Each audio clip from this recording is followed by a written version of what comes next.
දවසේ රොටිය දවසේ රොටිය මනුෂ්‍යයා දෙවියන් වහන්සේගේ වචනයෙන් ජීවත් වෙනවා මිස රොටි පමණකින් ජීවත් නොවන්නේය. මතෙව් 4:4.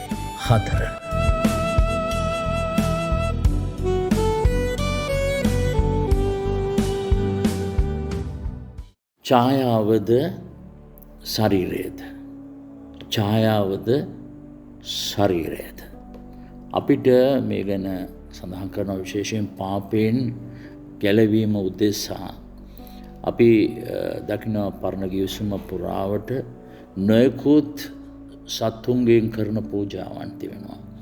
මේ පූජාවන් මතුවට පැමිණෙන ශරීරය ඒ ඡායාව කියලා අපිට දක්වනවා. ඒතර අද දවසේ අපි බලන්ට යන්නේ අපිට වැදගත් වෙන්නේ ඡායාවද එහෙම නැත්නම් ශරීරයද කියන එක. ඉතින් මේ කාරණේදී මේ පිළිබඳව අපිට නිවැරදි විග්‍රහයක් තියෙනවා හේබ්‍රු පොතේ 10 වෙනි පරිච්ඡේදයේ ඒ පළවෙනි වගන්තියේ සිට ඒ 10 දක්වා කොටසේ මක්නිසාද ව්‍යවස්ථාව මතු පැමිණෙන යහපත් දේවල ඡායාවක් මිස නියම රූපයම නොවන බැවින් ඔවුන් අවුරුදු පතා නිතර ඔප්පු කරන ඒ පූජාවලින් ළඟා වෙන්නන් සම්පූර්ණ කරන්නට කිසි කලක නොපුළුවන. ඒ පූජාවලින් කිසි සම්පූර්ණ කරගන්නට නොපුළුවන.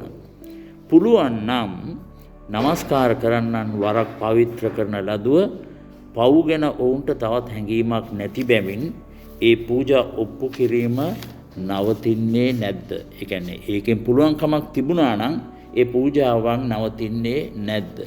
නමුත් ඒ යාගවලින් අවුරුදු පතා පව් ගැන සිහි කිරීමක් ඇත්තේ. මක්නිසාද ගොනුන්ගෙන් එළුවන්ගෙන් ලෙයින් පව් පහ කරන්නට නොපුළුවන. එහින් උන්වහන්සේ ලෝකයට එන කල කතා කර ඔබ පූජාවටත් පඬුරටත් කැමති නොවී ශරීරයක් මට සූදානම් කර දුන්සේක. මුළු දවන පූජාවටත් පාප පූජාවලටත් ඔබ ප්‍රසන්න නොවූසේක. එවිට මම කතා කොට දෙවියන් වහන්සේ මෙන්න පොත්කාණ්ඩේ මාගෙන ලියා තිබෙන ලෙස ඔබගේ කැමැත්ත කරන්ට ඇවිත් සිටිමි කීසේක. ව්‍යවස්ථාවේ හැටියට ඔප්පු කරන පූජාවලටත් පඬුරු වලටත් මුළු දවන පූජාවලටත් පාප පූජාවලටවත් ඔබ කැමති වන්නේවත් සතුටු වන්නේවත් නැතයි ඒතකී පසු මෙන්න ඔබගේ කැමැත්ත කරන්ට මම ඇවිත් සිටිමි උන්වහන්සේ කීසේක. උන්වහන්සේ දෙවිනි එක පිහිටුවන පිණිස පළවෙනි එක අහක් කරන සේක. ඒ කැමැත්ත පරිද්දෙන් යේසුස් ක්‍රිස්තුස් වහන්සේගේ ශරීරය එකම වරක් පූජා කිරීම කරන කොටගෙන අපි පිරිසිදු කරනු ලැබ සිටිනවා. ඒතර අපිට මොකද්ද මේකෙන් කියන්නේ? පරණ ගිවිසුමේ තිබිච්ච මේ පූජාවල්, ඒ ව්‍යවස්ථාවට අනුව කරපු පූජාවල් ඒක පාපේ පහ කළේ නෑ. අවුරුද්ද පාසා අපිට පාපය සිහි කළා විතරයි. පාපය සිහි කිරීමක් උනේ. පාපේ පහ කිරීමක් නෙවෙයි. නමුත් ඇයි එහෙමනම් අපි පරණ ගිවිසුමේ ඒ කාලේ හිටපු ඊශ්‍රායල් සෙනග ඒව කළේ? ඒ පූජාවන් කළේ ඇයි? මේ ඒක පාපේ පහ කිරීමක් සිදුවන්නේ නැත්තම් ඔවුන් දිගට මේක නොකඩවා කළේ ඇයි? අනේ මෙතනදී අපිට පෙන්눔 කරනවා මොකද්ද? ඔවුන් ඇත්තට වශයෙන්ම ඒ පාප ඔවුන්ගේ සිහි කිරීමක් සිද්ධ වුණේ ඒ සිහි කිරීම තුළ ඔවුන්ට සමාවක් දුන්නා ඒ අවුරුද්දට විතරයි. ඒක සමගි කිරීමේ දිනේදී තමයි උනේ ඔවුන්ට සමගි කළා. සාමයක් දුන්නා ඔවුන්ට ඒ දෙයට සමාවක් දුන්නා ඒ අවුරුද්දට. නමුත් ඒක පාපේ පහ කිරීමක් නෙවෙයි. ඒ අවුරුද්දට කරපු පාප වලට උට සමාවක් දුන්නා. හැබැයි දෙවියන් වහන්සේ එහෙම කළේ ඇයි? දෙවියන් වහන්සේ ඔවුන්ට ඒ සමාව දුන්නේ දෙවියන් වහන්සේ පැන වූ ඒ ව්‍යවස්ථාවට උන් කීකරු වෙච්ච නිසා. ඔවුන් කීකරු වෙච්ච නිසා. දැන් ඒකෙන් කමා කිරීම නොසිදු වුණත් ඔවුන් ඒ පූජාවන් කළා. ඒ පූජාවන් කිරීම තුළ මෙතන අපිට දේවචනය තුළ කියනවා ඔවුන් මතු බලාපොරොත්තුවකින් තමයි මේ පූජාව කළේ. ඒ කියන්නේ ශරීරයක් එන බවට. ශරීරයක් එන බවට ඔවුන්ට ඉඟියක් තිබුණා. ඔවුන්ට ලකුණක් තිබුණා. අන්න ඒක දැනගෙන තමයි ඔවුන් ඒ හැම පූජාවක්ම කළේ. නමුත් අපිට පරණ කිවිසුමේම අපිට කියන අපි බැලුවොත් ගීතාවලියේ 40 වෙනි පරිච්ඡේදයේ 6-8 දක්වා කොටසේ මෙන්න මෙහෙම කියනවා. ඔබ පූජාවටත් පඬුරටත් ප්‍රසන්න නැත. ඔබ මාගේ කන් පෑදූසේක. ඔබ දවන පූජා සහ පාප පූජා උවමනා නොකළසේක. එවිට මම කතා කොට මෙන්න මම ඇවිත් සිටිමි. අර පොත් කාණ්ඩේ මාගෙන දීලා ඒ අර මම ඔබට පෙන්වුවා අර හේබ්‍රු 1 තිබිච්ච කොටස තමයි උපුටා අරන් තියෙන්නේ මේ ගීතාවලියේ 40 මේ 6 සිට 8 දක්වා කොටස. ඒ උපුටාගත් කොටස මම මේ කියන්නේ. මාගේ දෙවියන් වහන්සේ ඔබගේ කැමැත්ත කරන්නට ප්‍රිය වෙමි. එසේ ඔබගේ ව්‍යවස්ථාව මගේ සිත තුලයි කීමේ. තර මේ ඉංගිය දෙනවා අපිට පරණ කිවිසුමේ මේ මොකද්ද පරණ කිවිසුම තුල සිද්ධ වුණේ? ඒ පාපය පහ කිරීමක් නෙවෙයි. ඒ ඡායාව කෙරේ විශ්වාසය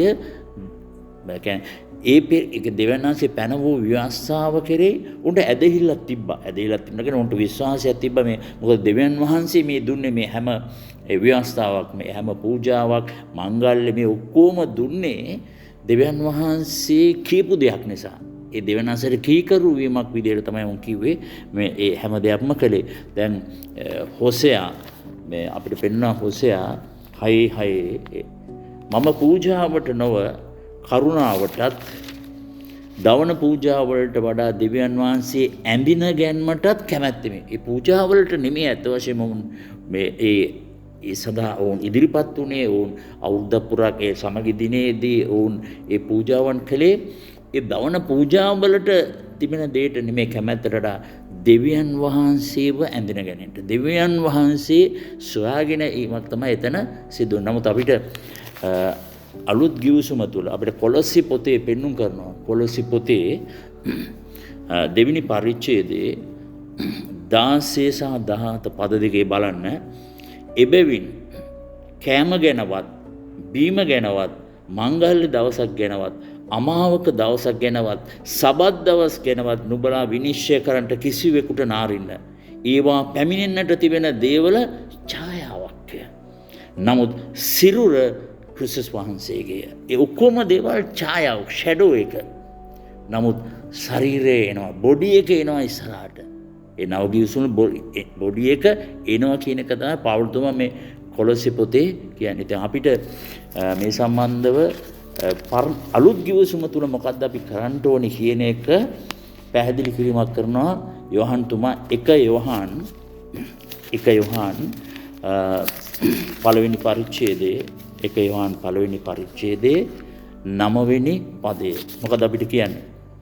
අපේ පාපවල් කියා දෙමු නම් අපේ පව් අපට කමා කරන්නටත් සියලු අධර්මිෂ්ඨකමින් අප පවිත්‍ර කරන්නටත් උන්වහන්සේ විශ්වාසව ධර්මිෂ්ඨව සිටිනසේක. මොකද අපිට කියන්නේ අපේ පාපවල් අපි පාපෝච්චාරණය කරනවා ඒවා කියා දෙනවා නම් අපේ පව් අපට කමා කරන්නටත් සියලු අධර්මිෂ්ඨකමින් අප පවිත්‍ර කරන්නටත් උන්වහන්සේ විශ්වාසව ධර්මිෂ්ඨව සිටිනසේක. මෙන්න මේ පදයෙන් කාරණා තුනක් කියනවා. මේ පදයෙන් කාරණා තුනක්. මොකද්ද? මේක තුල තියෙනවා අපි එකඟ වීමක්. අපි එකගත්වයකට එන මොකද්ද? අපට පාපයන් අපේ පාපයන් ගැනත් ඉන් ඉවත් වීම අපට අවශ්‍ය බවත් මේකෙන් ඇඟ වෙනවා.